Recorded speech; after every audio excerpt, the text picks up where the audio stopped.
ഈ സിനിമയുടെ പേര് യമലോകം എന്ന് മലയാളത്തിൽ, പക്ഷെ നമ്മൾ ഇതിനകത്ത് ബിഹൈൻഡ് ദി മൂൺ എന്നും കൂടെ ടൈറ്റിൽ ചെയ്തിട്ടുണ്ട്. ഈ സിനിമ എഴുതിയതും ഡയറക്റ്റ് ചെയ്തതും ഒരു പഞ്ചാബിലെ ഒരു ചെറുപ്പക്കാരൻ ഹർദീപ് സിംഗ്.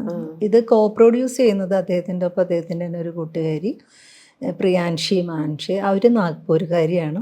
അവർ ഇതിൽ അഭിനയിക്കുന്നുണ്ട്. രണ്ടുപേരും ഇൻഫാക്റ്റ് എൻ്റെ മക്കളായിട്ട് ഇതിൽ അഭിനയിക്കുന്നുണ്ട്. അപ്പോൾ ഇതിനകത്ത് എൻ്റെ ഒരു സന്തോഷം എന്ന് പറയുന്നത്, ഞാൻ ആദ്യമായിട്ടാണ് ഔട്ട് ഓഫ് സ്റ്റേറ്റിലുള്ള ഒരു ക്രൂവിൻ്റെ ഒപ്പം വർക്ക് ചെയ്യുന്നത്. മാത്രമല്ല സ്റ്റേറ്റ് വിട്ടുപോയിട്ട് അത്ര അധികം ദിവസം ഞാൻ വർക്ക് ചെയ്യുന്നതൊക്കെ ആദ്യമാണ്. മഹാരാഷ്ട്രീയൻ സിനിമ യമലോകം എന്ന് പേര്. അപ്പൊ ചേച്ചി മഹാരാഷ്ട്രനായിട്ടാണോ അഭിനയിക്കുന്നത്?